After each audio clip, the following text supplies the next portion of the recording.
শুভ সকাল বন্ধুরা, তোমাদের সঙ্গে চলে এলাম আবার এক নতুন ভিডিও নিয়ে। আর ভিডিওটা কেমন হচ্ছে সবাই লাইক কমেন্ট শেয়ার করো। দেখতেই পাচ্ছ ডানকুনি ও শিয়ালদা রোডের যে ট্রেন লাইনের রাস্তা, সেই রুটের ওপর আমি দাঁড়িয়ে রয়েছি। রিস্ক নিয়ে তোমাদের সঙ্গে ভিডিও করছি। আর এদিকে কয়লার গাড়ি রয়েছে। বাচ্চাবেলায় ভাবতাম ওটা কি জিনিস। एक काम कर 200 रुपए दे और 50 रुपए काट ओवर एक्टिंग के वजह। এখন বড় হয়ে ভেবেছি ও এটা কয়লা, এটা অনেকই প্রয়োজনীয় জিনিস মানুষের। समझ रहे हो आप समझ रहे हो। দেখতেই পাচ্ছ ট্রেন চলে এলো। ট্রেনটা এসে সব ভিডিওটা ঘেঁটে দিল। এই শেষ হলো। এত বড় ট্রেন কিভাবে হয় কি জানি না।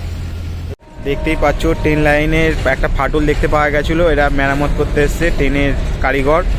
আর আমাদের দেখে বললো তোমরা এখানে ভিডিও করো না, তোমরা ওদিকটা সরে যাও। আমরা বললাম ঠিক আছে দাদা, এই যে ট্রেন যাচ্ছে এই লাইনটায় কাজ চলছে, এরা মেরামত করতে এসছে। ওখানে তোমাদের ওখানে নিয়ে যাচ্ছি, গাড়ির ওখানে তোমাদের গিয়ে দেখাচ্ছি। চলো আসো।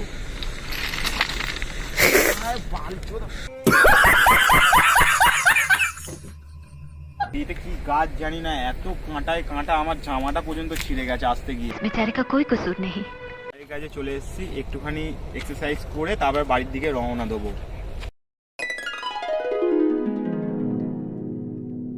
আজকে তো দেখতেই পেলে আজকে এত বাধা বিপত্তি নিয়ে আজ ভিডিও করতে এসে এত সবাই করলো। ঠিক আছে, চলো ধরো নেক্সট ব্লগে দেখা হচ্ছে।